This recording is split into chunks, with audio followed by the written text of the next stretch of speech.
grabar. Ahí estamos. Bueno, queridos hermanos, nuevamente es un gusto para mí estar acá con ustedes. Vamos a adentrarnos al Evangelio de Lucas, un evangelio muy hermoso, pero eh, que requiere una cierta preparación. Yo creo que ya después de haber entrado en Marcos y en Mateo, pues vamos a tener más claridades y nos vamos a adentrar a este evangelio que es muy bonito. Tenemos preparado 4 clases para él, para poderlo ver así como hemos estado viendo los demás. Entonces hoy vamos a comenzar siempre encomendándonos al Padre para que Él nos pueda guiar, para que nos pueda llevar en este camino de enseñanza, de formación, que la misma iglesia nos propone y que pues desde ahí nosotros nos afianzamos en la formación. En nombre del Padre, del Hijo, del Espíritu Santo. Amén. Amadísimo Padre bueno, queremos darte gracias, Señor, por tenernos aquí reunidos. Gracias, Señor, por tu amor, porque nos sigues hablando, porque la voz del Espíritu sabemos que sigue hablando a través de la creación, a través de toda la evolución que hemos tenido, Señor. Gracias, Señor, porque no nos hemos quedado estancados, seguimos avanzando. Queremos, Señor, que sea tu Santo Espíritu el que nos siga guiando, el que siga abriendo las puertas de la iglesia y que muchos más, Señor, se puedan adherir a estas enseñanzas que lejos de esclavizarnos, lejos de quitarnos la fe, todo lo contrario, nos animan, nos fortalecen y nos llevan a avanzar. Amadísimo Padre bueno, te ponemos a cada uno de estos hermanos, los que verán la transmisión de manera sincrónica, que abra su mente, su corazón, que cualquier palabra de las que podamos vertir puedan hacer clic y poder aprender más, Señor, conforme a tu santa voluntad. Todo esto, Padre, te lo ponemos en tus manos para que lo transformes, ya que tú eres digno de honra, gloria y majestad por los siglos de los siglos. Amén. En nombre del Padre, del Hijo y del Espíritu Santo. Amén. Voy a compartir pantalla para que empecemos con la clase del día de hoy. Entonces, hoy tenemos, como les había dicho, vamos a ocultar estos paneles. Les había dicho, vamos a ver la clase del Evangelio. Me confirman, todos están viendo bien, ¿verdad? Están viendo la pantalla normal, Sí, todo está hermano. en orden, perfecto. Entonces, estamos en el módulo 3 y hoy, hermanos, nos toca lo que es el Evangelio de Lucas. Tenemos una clase pendiente, hasta ahorita hemos llegado a la clase 10, hoy es la clase 11. Deberíamos de ver las peculiaridades del Evangelio de Mateo, pero ya les voy a explicar, no vamos a ver eso ahorita, la vamos a dejar para después. Probablemente una reunión que tengamos va a depender de ustedes, si les parece, la propuesta que les traemos. Hoy vamos a ver el capítulo número 12. Eso lo vamos a hacer hoy martes 22 de noviembre. Vamos a ver la fuente, vamos a ver el autor y etapas de composición del Evangelio de Lucas. Vamos a ver el martes 29 las características literarias del Evangelio de Lucas. Esto es bien interesante y bien importante. Luego el martes 6 vamos a ver la teología del Evangelio de Lucas. Y el martes 13 la idea es tomar las peculiaridades de Lucas y de Mateo en una sola clase. En el Evangelio de Lucas vamos a ver cuándo es el fin del mundo, en el Evangelio de Lucas. Y en el caso de Mateo, pues vamos a ver el tema del divorcio. Creo que son los temas importantes ahí que tenemos que ver. Y quedaría a respuesta de ustedes, voy a hacer un chatcito ahí, una encuesta en el chat para ver si el martes 20, tenemos una reunión, ya sea presencial ahí en la parroquia, en alguna aula de la iglesia, o en alguna casa en la que podamos llevar preguntas, respuestas, comer algo y ahí de paso ver qué hemos aprendido y qué hemos aprendido mal o qué cosas tenemos dudas para poder afianzar estos 3 evangelios que hemos visto. Entonces, hoy, como les dije, vamos a entrarnos al Evangelio de Lucas. Vamos a ver Lucas, ¿por qué le dicen el teólogo de la historia? Yo creo que esto es bien importante y nos va a dar muchas fuerzas. La verdad que bueno, vamos a ver tantas cosas hoy, interesantísimas. Vamos a ver también el autor, quién es el autor del Evangelio de Lucas, porque siempre que estamos, si ustedes pueden ver, y hemos visto en Mateo y en Marcos, cuando nos adentramos a investigar quién es el autor, no solo es por investigar y decir, ah, no, no es Lucas, ah, sí, sí es Lucas. No, lo que pasa es que el autor ha dejado muchas pistas que al final nos ayudan a entender muchas cosas más de la lectura. Hoy, por ejemplo, va a ser bien claro cuando podamos ver esta presentación que les tengo el día de hoy. Entonces vamos a adentrarnos con el Evangelio de Lucas. Como sabemos, Lucas es el Evangelio más largo. Ustedes miran Roger, Mateo, yo creo que esto ya lo tienen súper claro, porque hemos visto que Mateo tiene 28 capítulos y Lucas 24, sí, pero Mateo tiene 1051 versos, 1071 versos, y Lucas tiene 1151. ¿Por qué es tan fácil recordar esto? Porque hay una diferencia de 80 versos, nada más, entre Mateo y Lucas. Entonces, los capítulos de Lucas son más largos que los de Mateo. Por eso es que Lucas, a pesar de que tiene menos capítulos, es el evangelio más largo. Lucas se diferencia de los demás evangelios por tres razones. Porque si bien es cierto, es parte de los sinópticos, pero Lucas tiene unas peculiaridades bien interesantes. Primero que hoy en día ya nadie duda y de repente ustedes me dirán, sí, nadie, pero nunca nadie ha dudado, pues, porque decimos, Lucas escribió su obra en dos tomos. Primero tenemos lo que se conoce como el Evangelio de Lucas y luego lo que se conoce como Hechos de los Apóstoles. Hay muchas tesis que dicen que Lucas escribió tal solo el Evangelio de Lucas y Hechos de los Apóstoles lo escribió alguien más. Gente muy reconocida, estudiosos muy reconocidos dicen eso porque están utilizando unos métodos ahí para revisar ortografía. Recordemos que pues el autor siempre deja sus huellas. Entonces dicen que estos métodos no han hecho el match, el pegue directo. Entonces probablemente hay una diferencia. Nosotros no nos vamos a entrar en eso porque siempre lo que enseñamos, estamos de enseñar es lo que dice la mayoría de los estudiosos. Ya el que quiera hacer una investigación, pues bienvenido sea, pues se puede entrar, pero nosotros nos vamos a quedar nada más con lo que dice la mayoría de los estudiosos, con la cual es la que queremos mostrar, porque la otra, pues, en cierta manera no termina de convencer tanto. Solo para mencionarles, dicen que Hechos de los Apóstoles se escribió pasado el año 100 y Lucas entre el 80 y 90. Entonces, hay muchas también frases o palabras que no son iguales en los dos autores, las cuales descartaremos en un momento. Otra de las cosas es que Mateo y Marcos y Juan, su mensaje central es Jesús, o sea, el querigma. Para Lucas el mensaje central es Jesús como querigma y la predicación a las naciones. Por eso el primer tomo, o sea, el Evangelio de Lucas es el mensaje central que es Jesús, o sea, el querigma, y Hechos de los Apóstoles es la predicación a las naciones. ¿Y dónde sacamos esa idea? Pues la sacamos de Lucas 24. Miren lo que dice en aquel momento que está con los discípulos de Maús. Jesús les dijo, así estaba escrito, que el Mesías debía sufrir y resucitar de entre los muertos al tercer día, y que en su nombre se predicara la conversión para perdonar los pecados a todas las naciones, empezando por Jerusalén. Entonces dice el texto, así estaba escrito.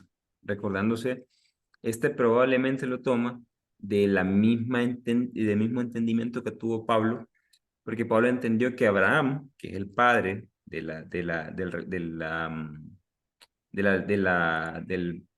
judaísmo, recordemos que Abraham es el padre de las tres grandes religiones del mundo, lo del judaísmo, el cristianismo y el islam, porque tenemos a nuestro padre en la fe que es Abraham. Entonces, dicen que la promesa que le hizo Dios es que te haré padre de todas las naciones.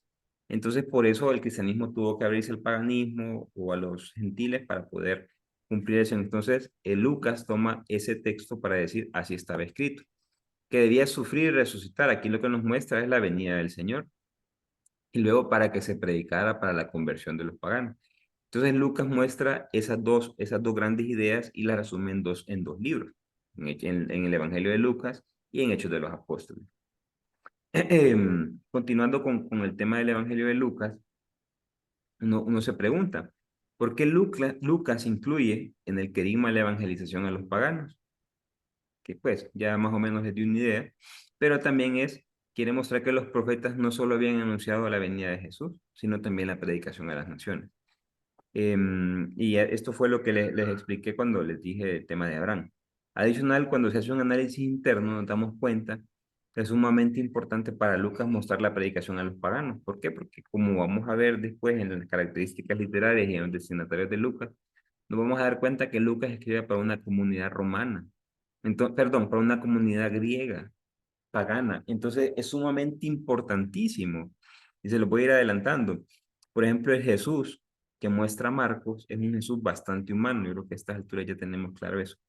Mateo, como hemos visto, lo que hace es ensalzar a Jesús. ¿Para qué? Para que el creyente se fije exclusivamente en la imagen de Jesús, no tenga ojos para nadie más. O sea, se haga lo suficientemente grande, grandioso, divino, para que nadie más, o sea, para que nadie se fije en otra cosa, en otra persona o en otro ser que no sea en Jesús.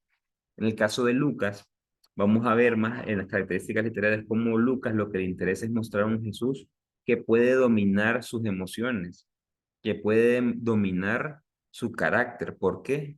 Porque para el griego, la persona más fuerte es la que domina su interior, es la que domina sus emociones, es la que domina sus pensamientos, es la que controla su accionar. Entonces Lucas tiene que mostrar a ese Jesús que internamente puede controlar absolutamente todas sus emociones. Entonces, esa es la línea central que nos va a llevar el Evangelio. Entonces, ¿pero por qué? Porque está condicionado a una comunidad, a la comunidad de origen pagano, una comunidad en Grecia. La comunidad a la que se dirige Lucas es un producto de la evangelización de Pablo. O sea, recordemos que Pablo fue el apóstol de los gentiles, el apóstol de los paganos. Entonces, toda la enseñanza de Pablo va dirigida a los paganos. Recordemos que Pablo sintió, esto para los que vimos las cartas de Pablo, se les va a hacer familiar. Pablo sintió de que Pablo empezó a predicarle al pueblo de Israel. Pablo empezó a predicar a los judíos, pero los judíos no aceptaron el mensaje de Jesús, el mensaje de que alguien había resucitado y que sí estaba en la escritura. Entonces, ¿qué hizo Pablo? Ese mensaje de amor que muestra que no reciben los judíos, porque los judíos, recordemos que a lo que más les interesa ver a la ley, Pablo lo transmite a los paganos. Pablo lo lleva a los paganos tomando la profecía que le había hecho Dios, la promesa que le había hecho Dios a Abraham, de que lo haría padre de todas las naciones. Entonces Pablo continúa esa idea y es como Pablo recorre todo lo que se conoce como la cuenca del Mediterráneo, logrando llegar hasta Roma. No sabemos si realmente llegó a España, nos dicen que sí, pero no tenemos una muestra de lo que se conocía como Tarsis, que era como la colita del imperio. Pero probablemente esta comunidad surge de esas predicaciones de Pablo. Lucas necesitaba mostrar que la entrada de los paganos a la iglesia era parte fundamental del anuncio del anuncio de los evangelios. Esto lo podemos ver, también lo vemos en Mateo, pues cuando Mateo muestra que primero se le presenta a los reyes magos y luego todo esto para mostrar que el Jesús venía para los paganos. Lucas es lo mismo, por eso Lucas, cuando veamos en la siguiente clase que veamos las ciertas ciertas escenas de la infancia de Jesús, nos vamos a dar cuenta que Lucas se le presenta a los pastores y uno dice, sí, pero es que el pueblo israelita era pastor, sí, pero el pastor era un pecador, era alguien impuro, no era alguien de la clase a la que podía llegar Dios. Entonces, desde esa idea, desde esa primera imagen, se muestra que es un Dios abierto para los paganos, que es Jesús, el Dios que ha venido a mostrar la verdad acá de Dios y que Dios estaba a favor de los paganos también. Perdón, ahí me equivoqué en la teología de Mateo, siempre continuando con el Evangelio de Lucas.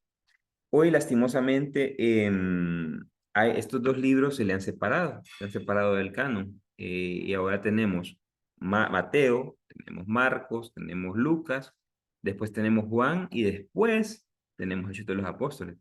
Reitero, esa obra, lo que se conoce como la obra lucana, es más, ustedes compran un libro, si quieren estudiar a Lucas, y ahí viene la obra lucana. No nos vamos a adentrar a Hechos de los Apóstoles, tal vez en un futuro. Pues Hechos de los Apóstoles es un poco más complejo, pues muchas de las cosas que están ahí es bastante teología. Entonces, no sé si lo vamos a poder abarcar porque tengo otras ideas para futuros módulos. Pero hoy, pues hay que entender por qué se separan también. Entonces, y es a lo que vamos en este momento. Primero, sabemos que Lucas está escrito en un solo pergamino. Y recordemos que en el tiempo de Jesús no eran libros, no es como este libro y decir, aquí está el Evangelio de Lucas y es un tomo, no. En el tiempo de Jesús lo que habían eran pergaminos, o sea, papiros, que eran enrollados de esa manera y se escribía corrido. No había comas, no había espacios, se escribía de corrido. Entonces, la obra siempre se encuentra en conjunto, pero con el pasar de los tiempos, ya para el año 120 más o menos, Mateo y Marcos toman mucha importancia. Ahí es Marcos, no es Lucas, sino que Mateo y Marcos toman mucha importancia. Entonces empiezan a moverse como los evangelios.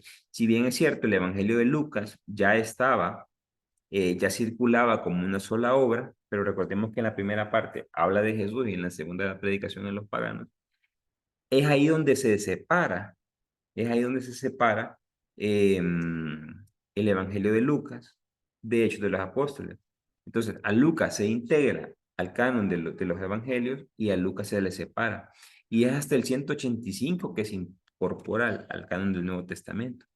En ese lapso de cuando se integra Lucas, Marcos y Mateo, se le agrega Juan y ahí se forman los cuatro evangelios. Y a Lucas, reitero, se le deja por fuera y se le integra el canon para el año 185, que es cuando empiezan a salir los primeros testimonios de que era escrito por Lucas.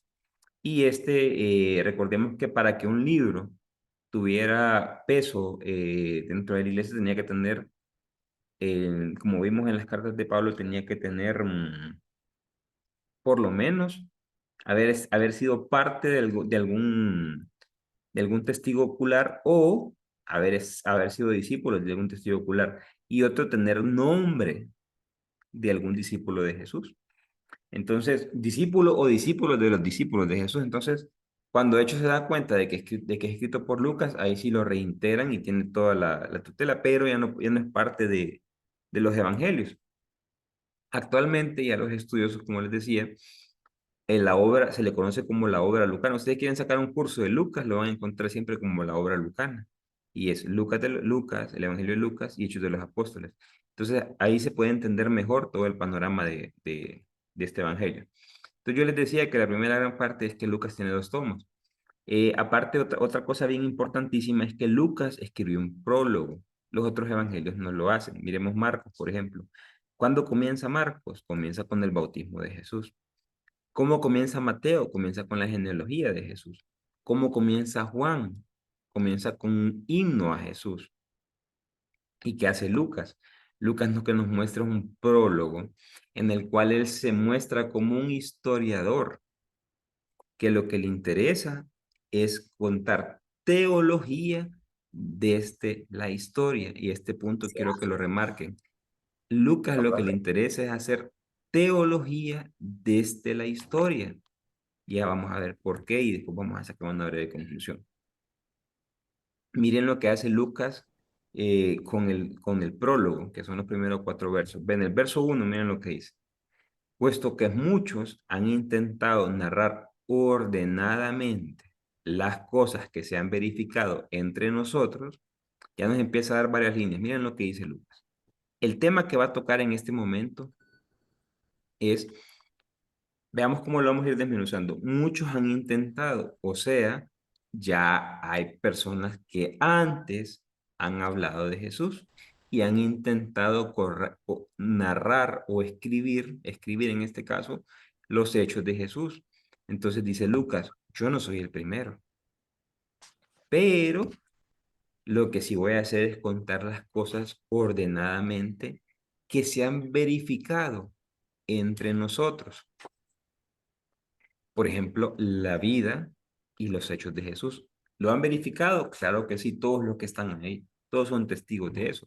No lo vio Jesús, no lo vio Lucas, pero lo que han contado los demás para Lucas no está bien contado. Entonces, por eso él, en la precisión que va a tomar, miren el verso 2, tal como nos lo han transmitido los que desde el principio fueron testigos oculares y servidores de la palabra. O sea, aquí nos muestra el origen y miren lo siguiente, nos muestra que hay testigos oculares. ¿Quiénes son los testigos oculares? Los discípulos probablemente, los que estaban con Jesús. Eran los que caminaron con Jesús, los que no nos ha llegado a nosotros ningún escrito de ellos. Y esto lo que nos muestra aquí es que Lucas es un cristiano de la tercera generación. ¿Y por qué digo de la tercera generación? Servidores de la palabra, predicadores, son los predicadores. ¿Por qué? Miren en Dale, este amigo. verso, nos dice, hay un micrófono ahí, lo que es Flores, dice que está bien encendido. Miren lo que dice. Primero, testigos oculares, o sea, la primera generación, los que anduvieron con Jesús. Luego, servidores de la palabra, que son la segunda generación, que viene a ser la línea de Pablo, Timoteo, Tito, Silas, toda esta Felipe, Andrés, todos esos diáconos que nos habla Hechos de los Apóstoles en el capítulo 7. Esta gente y otro montón de más fueron los servidores de la palabra. Y viene Lucas y dice él que eso lo transmitieron los testigos oculares a los servidores de la palabra y después de los servidores de la palabra a la tercera generación, o sea, la generación de Lucas. Lucas nos está contando, y está siendo muy sincero con nosotros, nos está contando que él es un cristiano de tercera generación, pero que al cual le ha tocado, como nos va a tocar, como nos toca a nosotros, adentrarnos y ver qué cosas pasaron, cosas no. Y eso es lo que hace Lucas y es lo que a mí me parece fabuloso y nos debería dar fuerza a nosotros para seguir avanzando. Miren el verso 3. He decidido yo también, después de haber investigado cuidadosamente todo desde el principio, escribírtelo por orden, ilustre Teófilo. Entonces nos está contando el método de investigación que está usando Lucas. Lucas nos dice que ha investigado, ojo, ha investigado cuidadosamente todo, o sea, con exhaustividad. Y miren lo que dice, por orden, o sea, integralidad, con mucha integridad, desde el principio, o sea, con mucha exhaustividad y de manera ordenada. Y aparte nos dice el destinatario, en este caso el cristiano Teófilo, ahí se puede ser teología y decir Teófilo, todos somos nosotros porque Teófilo viene de Teo, Teos, que significa Dios, y Filos, que significa amigo. Entonces, los amigos de Dios, esa es teología. Entonces, puede decir que ese es el cristiano Teófilo. Sabemos que era un hombre que estaba en la comunidad. Y miren lo que dice el verso 4. Para que conozcan la solidez de las enseñanzas que han recibido. Ojo, ya se ha recibido la enseñanza. Y lo que está haciendo Lucas es mostrando que este evangelio viene a darle, a afianzar lo conocido y, punto importante, que no es para principiantes. Este evangelio, por eso les decía yo, ya hemos caminado, tenemos a Marcos, tenemos a Mateo, encima muchos tienen las cartas de Pablo. Entonces, se nos hace más sencillo poder entender este evangelio. Por eso es que cuando hay mucha gente se le dice, no, no comience por Lucas ni por Juan, porque son de los más difíciles, claro, porque Lucas así lo prevé. Si vemos todas estas cosas, Lucas nos está mostrando que él ha hecho un gran esfuerzo. Yo creo que hoy nos habla muchísimo a nosotros, los que predicamos, los que formamos, los que estamos en comunidades, todo cristiano. Lucas nos está mostrando el gran esfuerzo que él ha hecho. ¿Por qué? Porque Lucas ha investigado y se ha dado cuenta qué cosas han pasado, qué cosas no. Y desde la historia ha hecho teología. Hoy muchos predicadores, sacerdotes, servidores de la palabra hacen teología en un mundo paralelo. Empiezan a imaginar y hacer que el auditorio imagine cosas desde un mundo irrealista, desde una cosa que no ha sucedido. Y yo creo que ahí le faltamos al respeto a Lucas en este caso, que nos muestra cómo él sí ha podido indagar en la historia y desde la historia hacer teología. Y eso a mí me encanta porque es lo que estamos haciendo aquí en este curso. Lo que estamos haciendo en este curso es ver desde la historia para hacer la teología y no crear mundos paralelos como crean muchos. Todo esto convierte a Lucas en un teólogo historiador. Aquí vamos a lo que les decía. Entonces, Lucas tiene dos tomos, Lucas escribe un prólogo y todo esto convierte a Lucas en el teólogo historiador. Lucas lo que quiere mostrar es que todo lo que enseña está enraizado en la historia. Esto es sumamente importante. Miren, hermanos, hoy en nuestro país la gente no le interesa esto, no le está interesando, muchos no les está interesando entender las enseñanzas de esta historia, pero esta corriente que ha llegado llegó para quedarse y esto tarde o temprano va a ser la explosión, pues bendito Dios que que nosotros estamos aprendiendo estas cosas y que estamos cimentando nuestra fe en la historia. y no estamos cimentando la fe en leyendas, en un montón de cosas que no han pasado. Yo les reitero, yo conozco y he dejado de seguir a un montón de predicadores y un montón de formadores, porque lo que hacen es enseñarnos como que esta es la realidad, pero ellos se meten a otro mundo y desde ahí empiezan a enseñar. Claro, salen muchas cosas bonitas, pero al final del día nada que yo pueda hacer, porque si yo no entiendo la historia y si yo no comprendo cómo fue Jesús en la historia, para mí se me hace difícil, porque claro, porque es Dios. Entonces, como es Dios, yo no puedo hacerlo. Pero para mí, para Roger Martínez, esto es espectacular y es lo que estamos tratando de enseñar. Mostrar cómo afirma la solidez en la que se apoya la palabra de la iglesia de ese entonces. Y esto es lo que nos está mostrando Lucas, pues mostrando cómo se muestra desde una raíz histórica. Es un detalle que hoy nos tiene mucho que enseñar a los cristianos que predicamos y muchas veces, yo les decía, creamos mundos paralelos que no son reales, solo son reales en nuestra imaginación o en nuestra fe. Entonces, todas estas cosas, yo creo que Lucas nos está dando un gran mensaje y un gran mensaje en el cual es seguir adelante, seguir escudriñando este tipo de enseñanzas, enraizar nuestra fe en la historia, porque para mí es lo mejor que hay. Tener puestos los pies en la historia para luego hacer fe, para luego hacer teología, siento yo que es la manera que vamos a poder embatir, poder sostenernos a los embates del mundo, y más hoy, en pleno posmodernismo, en pleno siglo XXI, que un cipote no se traga cualquier tontera, pues. O sea, un cipote lo primero que va a hacer es ¿y por qué? ¿Y por qué? Y dame argumentos. O sea, antes nosotros nos quedábamos callados, hoy muchos ya no, ya, o sea, hay que dar fundamento. Pues yo creo que cuando nos asentamos nuestra fe en historia, como Lucas, ojo, Lucas en el año 80 ya lo hacía, creo yo que vamos bien. Entonces, los animo a que sigamos por este camino. El tercer gran aspecto que tiene es que Lucas tiene muchos problemas de crítica textual. ¿Por qué, por qué les quiero enseñar esto? Si bien es cierto, nosotros no sé cuántos han tenido contacto con el idioma griego o con el hebreo, pero es bien interesante poder darse cuenta de estas cosas, estas cosas se da cuenta tal vez el investigador allá en altos niveles, en niveles académicos, que agarra los textos en griego originales y que agarra los 5.800, 5.900 manuscritos que hay del Nuevo Testamento y empieza a hacer crítica textual. La crítica textual es una disciplina del exégesis que lo que hace es agarrar los textos en griego, en su idioma original, todos los que han salido, porque han salido, les reitero, casi 6.000 manuscritos, y si de repente va a agarrar a Lucas, agarra no los 6.000, porque pues no recuerdo en ese momento cuál es la cantidad de textos de Lucas que hay, y agarrarlos todos y empezar a ver cuáles son los que tienen más dificultades, cuáles son los que tienen agregados, qué fenómenos están acá. Y aquí es bien interesante porque se da un fenómeno. Como les dije, Lucas es el que más problemas tiene con la crítica textual, sobre todo con el fenómeno de la contaminación. ¿Qué es este fenómeno de la contaminación? El fenómeno de la contaminación nos sucede a todos, la verdad. Como el Evangelio de Mateo fue desde el inicio, ya vimos que desde Papías allá, sobre el 130, y con Ireneo en el 180, fue el texto más leído y más proclamado. Entonces el copista, como lo tenía tan metido en la cabeza, cuando él venía a copiar lo que decía el de Lucas, lo que hacía era ponerle el texto de Mateo.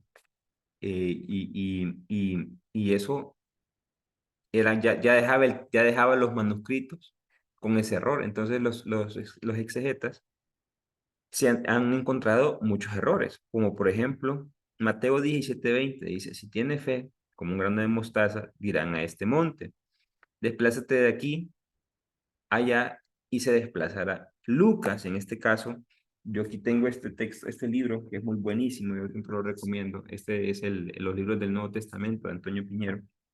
Él hace un comentario a los 27 libros de cada uno de los versos desde la perspectiva histórica. Y ahí cuando se habla de ese texto, en la Biblia de Jerusalén dice eh, sicomoro. En este texto que tengo acá también, que esta es la traducción de griego, está en griego, es un interlineado que tiene griego y tiene español. También dice sicomoro, pero si me voy yo al texto de este señor y a otro de Ariel Álvarez Valdés dice que la palabra original era Morera, pero que en muchísimos manuscritos, como por ejemplo el código, hay muchos códigos como el Código Vaticano, el Código Sinaítico, el Bexa, otros códex que ya lo voy a explicar en la siguiente filmina, ahí se encuentra la palabra monte. ¿Por qué? Porque el copista decía, si tuviera fe como un grano de mostaza, le habría dicho a ese monte, en vez de morera, pone monte, claro, porque se acuerda de Mateo. Entonces, ese problema se da mucho a ese nivel. Otra cuestión que se da bastante es en el caso del Padre Nuestro. Eh, para Mateo es Padre nuestro que estás en los cielos. Lucas solo dice, Padre santificado sea tu nombre. Claro, muchos textos dicen, Padre nuestro, santificado sea tu nombre. Entonces vemos esos errores que se fueron agregando, pero que ya el estudio ha dicho, esto no es parte del... Porque en los primeros textos, en los textos más antiguos, no aparecen esos agregados. Otra cosa también es que algunos versículos son dudosos. Cuando digo dudosos, es porque no sabemos realmente qué fue lo que escribió el autor. Por ejemplo, Lucas 10. Después de esto, el Señor designó a otros 70 y los envió de dos en dos. Aquí, por ejemplo, dice, en muchas partes dice 72. Y en otras partes dice 70. Déjenme ver, quiero bajar la mano, no encuentro dónde se baja. Entonces, em, ¿cuál es la realidad? Según lo que dicen los textos más antiguos, no se sabe si es 70 o 72. El padre Santiago Guijarro Porto, que es uno de los más grandes especialistas, yo recomiendo también ese libro que ya pronto lo voy a tener, son los cuatro evangelios, que él se encarga de explicarlos. Él dice que en el Evangelio de Lucas está muy marcado un número simbólico que es 3 y múltiplos de 3. Entonces, si vemos 72, eh, 72 tiene múltiplo de 3. Entonces, por eso que muchos dicen que la palabra real era 72 y no 70, como aparece en unos manuscritos. Entonces ahí ustedes pueden escuchar que a veces el sacerdote va a decir 70 o de otros van a decir 72. No tienen por qué llevar miedo. Recordemos que son palabras que estaban incluidas en unos textos y en otros no. Por ejemplo, Lucas 24:51, y este es sumamente importante. Mientras los bendecía, se separó de ellos, y pongo entre paréntesis, y fue llevado al cielo. En muchas de nuestras Biblias dice, y fue llevado al cielo. Pero, por ejemplo, en los códigos más antiguos, como el Bexa, y en el código y en la latina, no aparece. O sea, esta idea no aparece. Claro, apoya mucho la idea de la ascensión del Señor. ¿Por qué? Le voy a explicar esto. Uno se pregunta, si nosotros entendemos que el Señor Jesús, desde nuestra fe entendemos que Él al morir resucita y es llevado al cielo, y no dice por qué en Lucas, por qué en Hechos de los Apóstoles aparece que anduvo caminando 40 días más. Claro, se dice, una de las teorías que hay es que la comunidad de Lucas, o los primeros cristianos, entre ellos la comunidad de Lucas, pasaban diciendo, yo vi al Señor, a mí me habló el Señor y me dijo esto, a mí me vio el Señor y me lo encontré por aquella esquina y me dijo que te dijera esto. Entonces, este Lucas, como era muy inteligente, entonces lo que hizo fue ponerle un fin a esas andadas del Señor resucitado. O sea, no un fin, pues, un fin de que dijera la gente, yo me lo encontré, yo me lo vi por allá. Entonces dice que solo estuvo 40 días y ascendió. ¿Por qué? Es para mostrar 40 días en una generación y para mostrar que ya quien viene a decir, me encontré el Señor Jesús y te manda a decir esto es que estaba completamente chiflado, pues. Entonces Lucas, esa es una de las tesis que se muestra y concuerda muy bien porque ese agregado pudo haber sido posterior para decir que ya nadie iba a ver al Señor caminando, pues. Nosotros sabemos que al Señor lo encontramos en el día a día, en el pobre y en los sacramentos de la iglesia, pero en aquel momento esa concepción o ese entendimiento no estaba tan claro.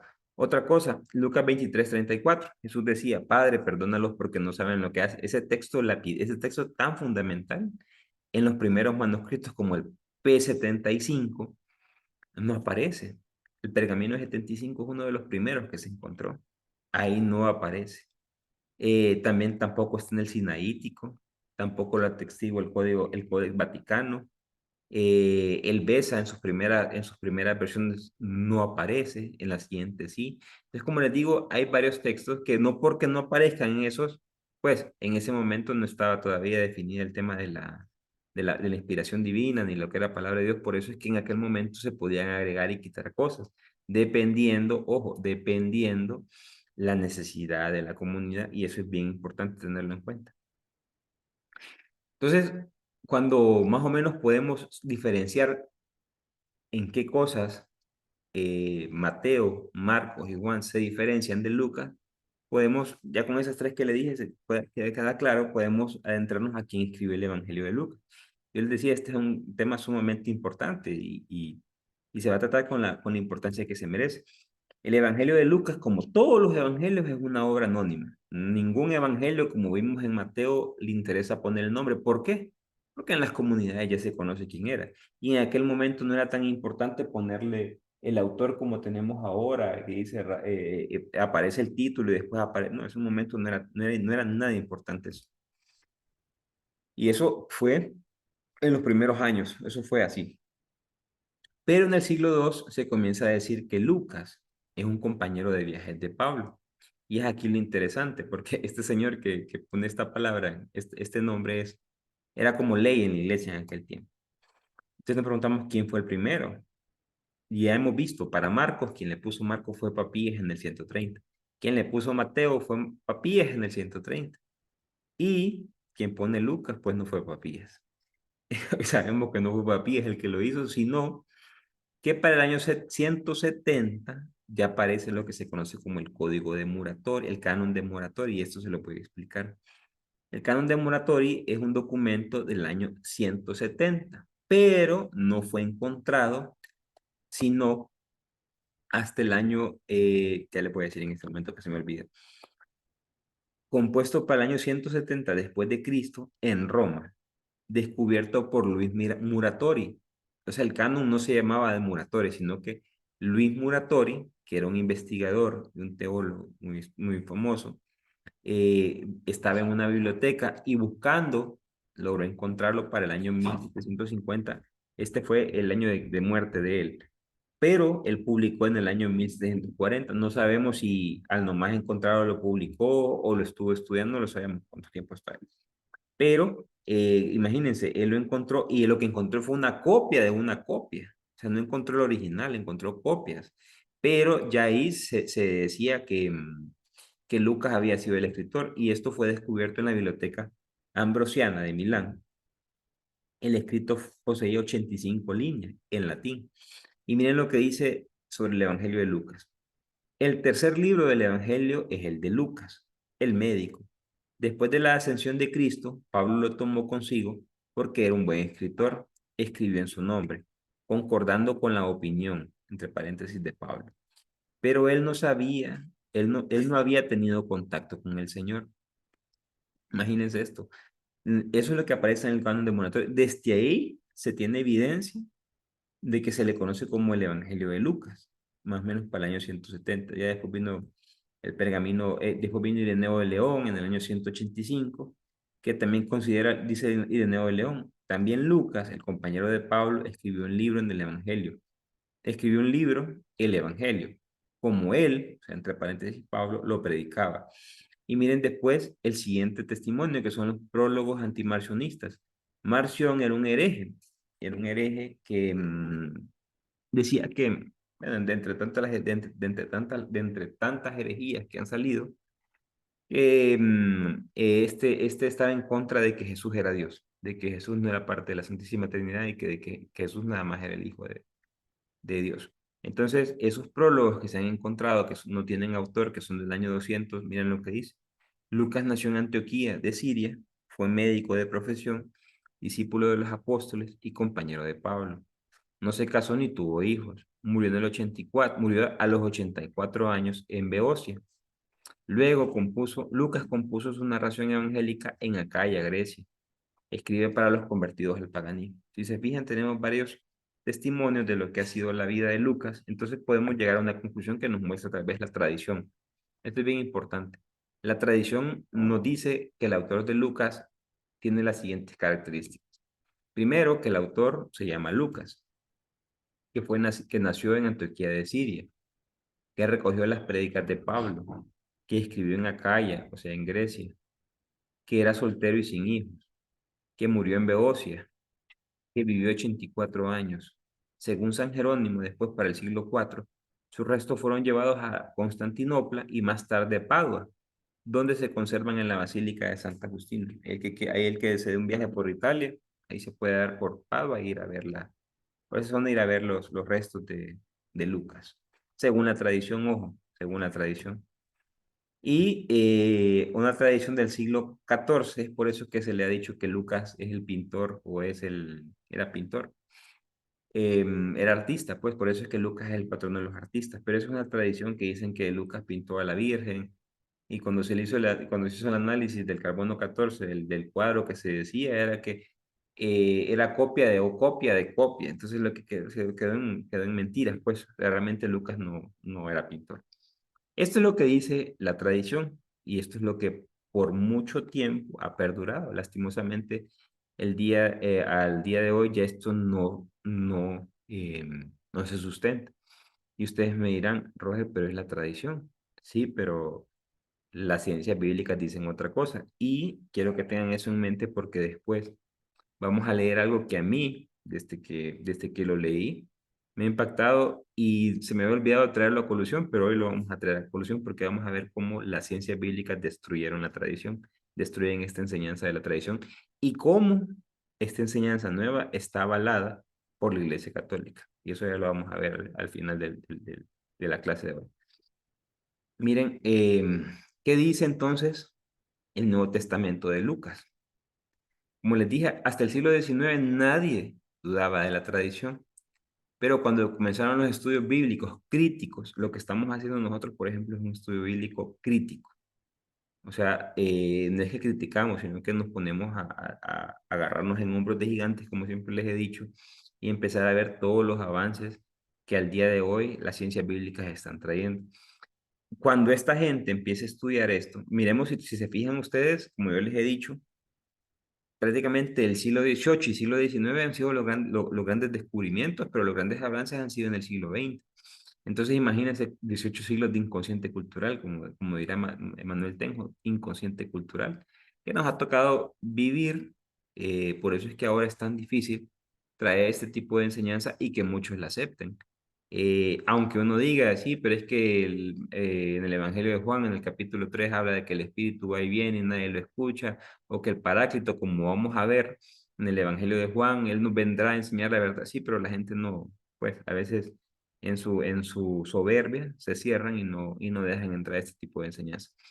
Entonces miremos qué nos dice de Lucas en el Nuevo Testamento. Vamos a ver tres cosas, vamos a ver tres casos, vamos a ver las menciones de Lucas en el Nuevo Testamento, nosotros, porque hay gente que dice, no, pero es que en Hechos de los Apóstoles aparecen nosotros, como que Lucas está contando de que él está caminando o en los viajes con Pablo. Y vamos a ver también el análisis interno, no creo que lo veamos hoy, ese lo vamos a terminar de ver bueno, lo vamos a empezar a ver el otro martes, pero vamos a tratar de centrarnos en estos dos puntos importantes. Primero, las menciones de Lucas en el Nuevo Testamento aparecen tres veces como compañero de Pablo. Ojo, aparece tres veces en el Nuevo Testamento en el cual Lucas se muestra como compañero de Pablo. Entonces vamos a analizarlas y a conocer si es el compañero de Pablo, Lucas, el médico del cual se nos habla. Las menciones del Nuevo Testamento. La primera mención que tenemos, y la hacemos por orden cronológico, es Filemón. Recordemos que Filemón solo tiene un capítulo. En el verso 24 dice, te saluda Marcos, Aristarco, Demas y Lucas, mis colaboradores. Esta carta sabemos que es escrita por puño y letra de Pablo. Esta es de las cartas legítimas que tenemos. Recordemos que tenemos 7 cartas legítimas de Pablo, que son, ya las pudimos estudiar en el módulo pasado, que tenemos Primera de Tesalonicenses, Primera de Corintios, Segunda de Corintios, Gálatas, Filemón, Romanos y Filipenses. Esas son las 7 cartas, no las dije en orden, pero esas son las 7 cartas, y en una de ellas que Filemón aparece de que Lucas es un colaborador de Pablo. Entonces nos preguntamos, Realmente este colaborador fue el que escribió la carta el Evangelio de Lucas. Como les decía, no tenemos por qué dudar de una carta cuando es una carta que es auténtica, auténtica de Pablo y más que Pablo le escribe. Dada esta razón, no dudaremos de lo que el mismo Pablo comenta. Pero es difícil que sea el autor de Lucas, o sea, de que este colaborador de Pablo sea el autor de Lucas. ¿Por qué? Porque miren, ve, em, cuando estudiamos a Pablo, hay dos maneras de estudiar a Pablo. O lo estudiamos desde Hechos de los Apóstoles, o lo estudiamos desde las cartas paulinas. Yo siempre les he dicho de que, y lo dije en una prédica que hice en la comunidad, de que estudiar los Hechos de los Apóstoles es la imagen más teologizada de Pablo. O sea, es un Pablo que ya tiene aurora, un Pablo sumamente perfecto, no se le ven las arrugas, es un Pablo teologizado, pues. Mientras que el de las cartas, por eso hemos hecho el estudio de las cartas, el módulo pasado, es como el Pablo, por llamarlo así, histórico, pues. Entonces es un Pablo que es totalmente diferente a las cartas, ya vamos a ver por qué. Miren, vamos a hacer este cuadrito. Pablo, vamos a hacer cinco diferencias del porqué, de cómo se ven Pablo en Hechos de los Apóstoles y Pablo en sus cartas. Lo primero que vamos a ver es que Pablo en Hechos de los Apóstoles nos cuenta 3 veces su conversión, y es aquella de que iba para Damasco y que se cayó y que una luz y que Pablo, ¿por qué me persigues? Y toda esa cosa. En las cartas, increíblemente, niega su conversión. Lo que Pablo cuenta es que encontró su vocación. Ojo, conversión es más. Conversión nunca pudo haber existido de Pablo. ¿Por qué? Porque entendemos que Pablo más o menos se tuvo que haber encontrado su vocación para el año 32 o 34 después de Cristo, más o menos. Y es hasta el año 40 donde se les empieza a llamar los seguidores del camino. Y es hasta en Antioquía, allá cuando aparece por el año entre el 70 y el 80 que se les empieza a llamar cristianos. Entonces, Pablo nunca, y recordemos que hasta el año 80, perdón, hasta el año 80 es que se separa el cristianismo del judaísmo con el concilio de Yamni. Entonces, Pablo nunca pudo haber tenido una conversión como lo cuenta Hechos de los Apóstoles. En términos generales, y esto para mí fue impactante darme cuenta, la conversión como la muestra Hechos de los Apóstoles nunca pasó. La conversión como realmente pasó es la que muestran las cartas. ¿Cómo muestra la conversión? O mejor dicho, ¿cómo muestra la vocación de Pablo? Pablo lo que hacía no es que perseguía a cristianos para bofetearlos y para patearlos y para ponérselos ahí a que los apedraran. Pablo lo que hacía es que confrontaba con el verbo griego se me fue de la mente ahorita, confrontaba de manera verbal a los cristianos. Pablo usaba el Antiguo Testamento. Y es como que yo me ponga a confrontarme con, por decir algún evangélico, y me diga, mira, aquí dice en la escritura y que no sé qué. Eso es lo que hacía Pablo, un confrontamiento verbal. Claro, la conversión de Pablo fue interesante porque Pablo conocía todas las escrituras. Y usted me pregunta, entonces, Roger, ¿por qué Lucas presenta esa conversión de esa manera? Porque como vamos a ver después, la comunidad de Lucas era una comunidad fragmentada. Y lo que Lucas quiere mostrar, tanto en el Evangelio de Lucas como en Hechos, es que la comunidad cristiana tiene que ser una comunidad unida, una comunidad sin pleito, una comunidad que caminan todos juntos. Entonces, por eso que muestra una conversión de Pablo totalmente diferente a la que el mismo Pablo cuenta en sus cartas. Recordemos que la de Pablo es una vocación. Pablo encuentra una vocación, no una conversión. En Hechos de los Apóstoles, Pablo siempre está de acuerdo con Pedro, y así pasó en el Concilio de Jerusalén. Cuando llegan, tienen una leve disputa, después todos se dan las paces, se van. Sí, vete, hermano, y te mandan un documento para que lo que se encontró acá, que era lo de la circuncisión o no circuncisión, que si la ley seguía salvando ya en el tiempo de Jesús o era realmente la gracia. Cuando vemos las cartas, esos enfrentamientos eran terribles, pues. O sea, cuando en Gálatas nos cuenta de que subió a Jerusalén y se peleó con Pablo, o cuando le dijo que bien andas comiendo, bien, ¿cómo fue que le dijo? Le dijo que a él se había salvado por la gracia, pero bien no quería que los demás se salvaran por él, sino que fueran circuncidados. ¿Por qué? Porque habían llegado los de Santiago, los de hermanos del Señor, que eran un poco judíos, y entonces él se había vuelto al judaísmo y ya no quería que los paganos llegaran a Jesús si no se habían circuncidado. Es más, en las cartas muestra, en las cartas nunca muestra perdón, en Hechos de los Apóstoles muestra cómo la circuncisión tiene que ir, por ejemplo, cuando circuncisa a Timoteo, y en las cartas nunca aparece eso. Entonces, vemos ahí un poco de diferencia, bueno, bastante diferencia entre el Pablo de las cartas y el Pablo de los Hechos. La imagen de Pablo es sumamente cordial, o sea, un Pablo que le es amado en todas las comunidades, que todos le hacen la reverencia y lo que le dice Pablo es ley.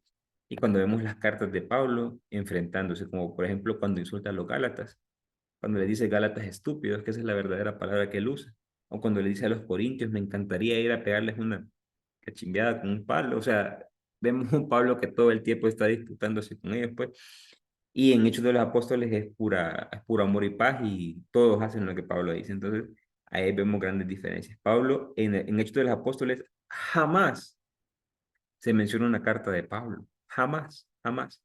Entonces, eso hace pensar que el autor no conocía las numerosas cartas. Hoy decimos nosotros tenemos 7 cartas de Pablo, pero los estudiosos han visto que en esas 7 cartas realmente son 14 cartas. ¿Por qué?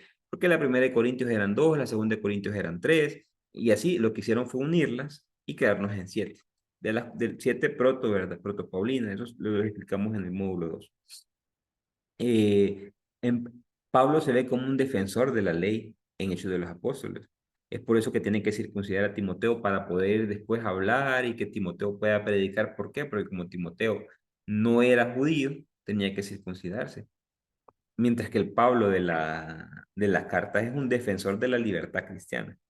Todo, o sea, todo Gálatas, todo Romanos, pues lo que pudimos llevar el módulo pasado, pudimos ver que Pablo lo que menos le importa es la ley, lo que Pablo lo que más le importa es la gracia, la misericordia, el amor.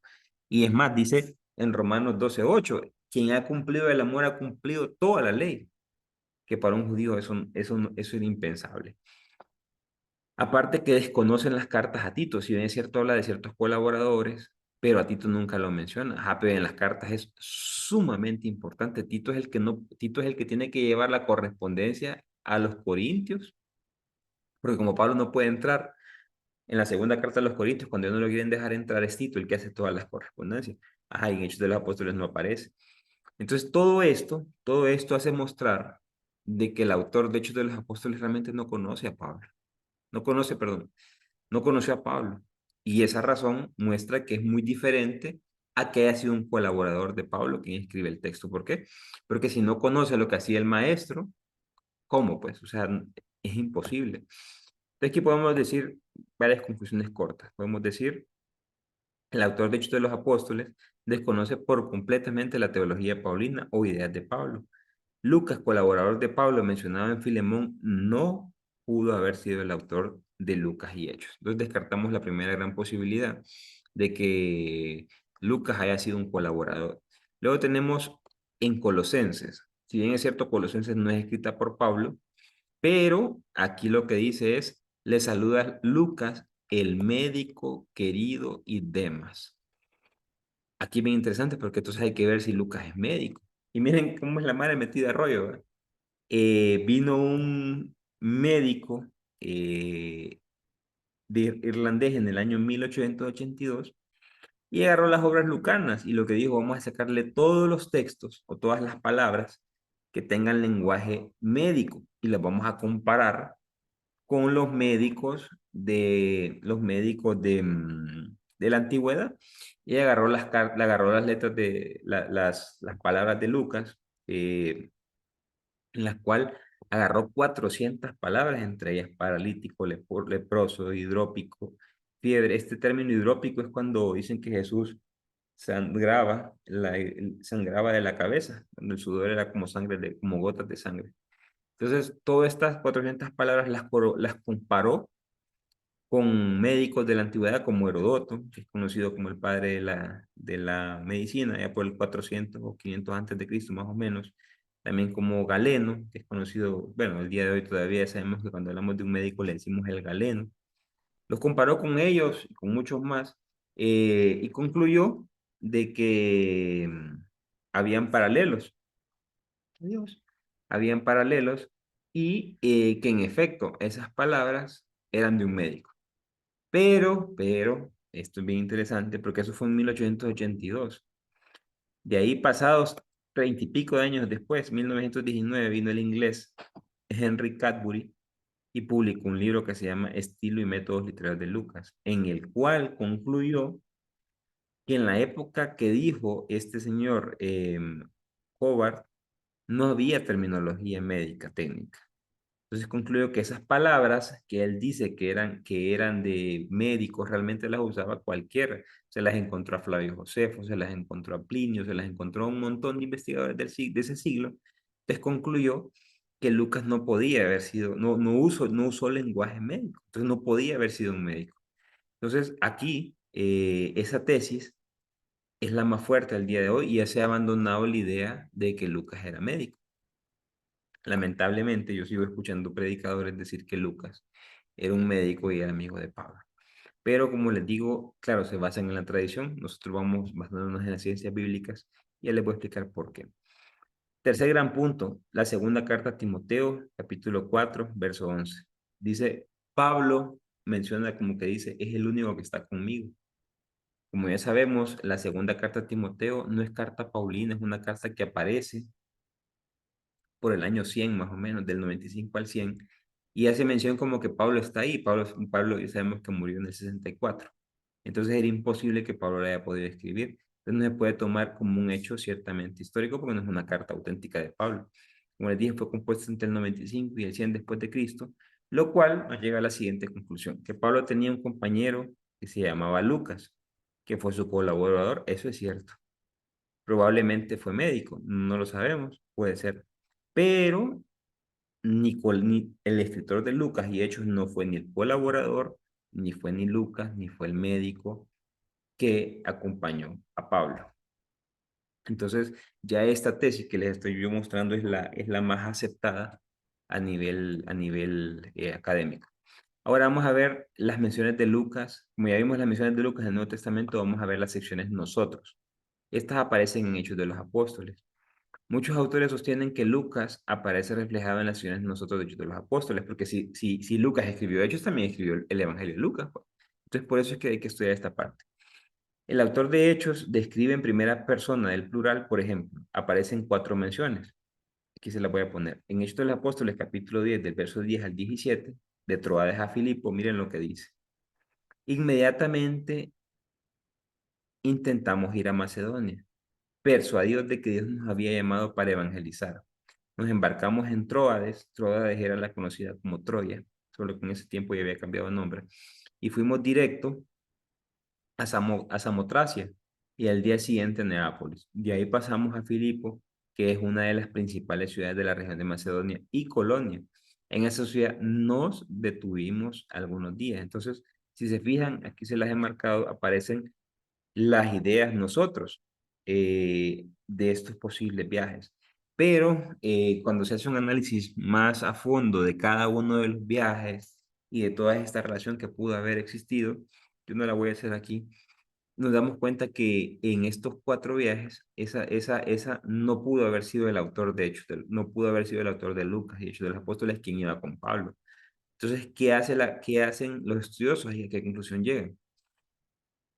Antiguamente se pensaba que esos trayectos era Lucas que acompañaba a Pablo, pero actualmente se entiende que probablemente esos fragmentos o esas ideas fueron Lucas las encontró y que provenían de algún compañero de Pablo que había escrito esas cosas.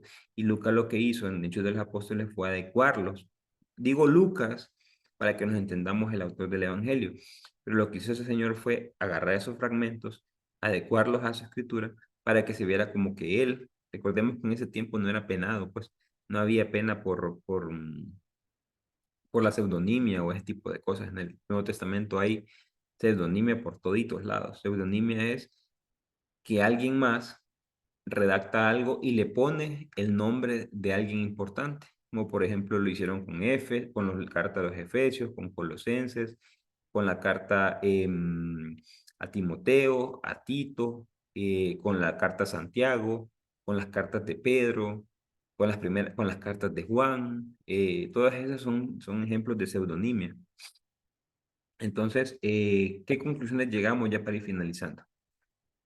Concluimos que las secciones nosotros que aparecen en Hechos de los Apóstoles no confirman que el libro de Hechos haya sido escrito por un compañero de Pablo, a lo cual no podemos decir que Lucas haya sido escrito por un compañero de Pablo. Hemos llegado a un punto en el que yo les dije al inicio, estamos confrontando la tradición y nosotros sabemos que uno de los pilares de la Iglesia Católica es la tradición. Eso es, pues, creo que es el trípode de los más importantes, tanto la Sagrada Escritura como la tradición. Pero miren qué hermoso, a mí me parece esto hermoso y se los quiero dejar para que lo mediten. Y cada vez que me digan ustedes, es que eso es tal cosa o aparece en la doctrina, que no sé qué, se recuerden de estas palabras. Ya para finalizar vamos a poner un texto y se los voy a leer y cualquiera puede ir después a buscarlo. Esto lo tomé del epílogo que hace San Pablo VI en 1965 cuando inaugura el Concilio Vaticano II. Miren lo que dice. A su vez, la Iglesia está atenta a los problemas de este mundo, pero los considera en un aspecto que le es propio. Ella advierte, por ejemplo, lo necesario que es hoy para el destino de la humanidad que todas las energías estén orientadas en el sentido de la paz. Pero sabemos que el dinamismo de la paz no se puede manifestar con toda su fuerza si no está alimentado desde el interior por una profunda y verdadera conversión de corazones y se propone a obtenerla. Fue esto uno de los principales objetivos de concilio que se concluye ante vuestros ojos. Ojo a lo que viene después. Este tratado, ciertamente, según su programa, cuestiones de fe, moral, de disciplina, de gobierno, de organización eclesiástica, pero miren que es la parte más importante. Pero lo que inspira en todo esto era, sobre todo, la preocupación de volver a las fuentes purísimas del Evangelio para establecer una renovación de vida y un nuevo ardor para poner en práctica el mensaje de Cristo, que es un mensaje de paz y de amor, se lo subrayo. Pero lo que inspiró el Concilio Vaticano, sobre todo, era la preocupación de volver a las fuentes. Lo que está diciendo aquí San Pablo VI es que lo que debe de mover al cristiano católico de hoy es volver a las fuentes. Ojo, habla de la tradición arriba, habla de las cuestiones de fe, de moral, de disciplina, de doctrina, un montón de cosas. Pero lo que hoy se nos exige a nosotros como cristianos católicos desde el Concilio Vaticano II, desde 1965, es volver a las fuentes. Volver a las fuentes es lo que estamos haciendo, hermano. Volver a las fuentes no es rechazar la tradición, es entender la tradición, ponerla en perspectiva o en un cuadro sinóptico con los estudios críticos de la fecha y darnos cuenta lo que dicen las fuentes. Y si las fuentes superan la tradición, si las fuentes superan la doctrina, yo lo que entiendo de este prólogo del Concilio Vaticano II es que me tengo que ir por las fuentes. Pueden leer todo este texto, solo son 2 páginas que aparecen ahí, solo ponen mensaje o volver a, yo lo que hago es volver a las fuentes, Concilio Vaticano II, y aparece el epílogo completo de este texto. Cuando yo entendí estas cosas, a mí me marcó la vida, cuando le escuché a Manuel Tenjo en los primeros cursos que yo tomaba, decía él, como Concilio Vaticano dice, volver a las fuentes. Entonces, eso me ha dado fuerza a mí para darme cuenta de que no estoy erróneo, no estamos erróneos en lo que estamos enseñando. Estamos enseñando lo que el mismo Concilio Vaticano II dice, pues, y recordemos que el Concilio Vaticano II es la nueva ley de la Iglesia, incluso superando al Catecismo de la Iglesia Católica.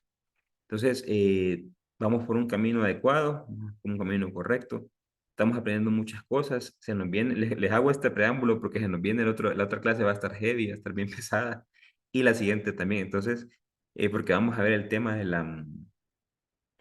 capítulo 1 y 2 de Lucas, así brevemente, pero creo que nos dará mucha información para seguir ahondando este camino y como decía Yuleda ahí en el mensaje que mandó, no quedarnos estancados y seguir avanzando. Entonces le vamos a dar gracias a Dios porque seguimos avanzando, porque es la fuerza de su espíritu la que nos motiva, la que nos tiene aquí los martes. Es la fuerza de su espíritu la que nos hace crecer, ir avanzando, e ir aprendiendo cosas nuevas que cambian nuestra vida, que cambian la manera de ver y depurar la cara de nuestro Señor. Amadísimo Padre bueno, te damos gracias, Señor, por Lucas, por este autor magnífico, por este autor que quiso mostrar las buenas nuevas de tu Hijo, sobre todo enraizados en la historia. Señor, que podamos nosotros también como Lucas ser buenos teólogos e historiadores, los cuales nos cimentamos en roca, los cuales ponemos los pies en suelo firme para poder hacer la teología que pueda liberar al ser humano, que pueda darle fuerzas y que te pueda ver con otros rostros, con otro rostro, Señor. Hace poco miraba una publicación de una hermana de un amigo que murió el papá y te maldecía, Señor, te maldecía de una manera que yo pocas veces he visto. Te pido perdón, Señor, por ese rostro que han mostrado de ti. Te pido, Señor, que nos sigas dando fuerza para poder mostrar el verdadero rostro, ese rostro que es un Dios amor, un rostro que quiere lo mejor para nosotros. Y ese rostro que tenemos una tarea como todos cristianos de poder llevar. Todo esto, Padre bueno, te lo ponemos en tus manos y te saludamos como el mismo Señor Jesús nos enseñó y decimos juntos, Padre nuestro que estás en el cielo, santificado sea tu nombre, venga a nosotros tu reino, hágase Señor tu voluntad en la tierra como en el cielo. Danos hoy nuestro pan de cada día, perdona nuestras ofensas, como también nosotros perdonamos a los que nos ofenden. No nos dejes caer en tentación, mas líbranos de todo mal. Amén. Que el Señor nos siga bendiciendo en el nombre del Padre, del Hijo y del Espíritu Santo. Amén. Voy a dejar de compartir y voy a parar la pantalla de la grabación.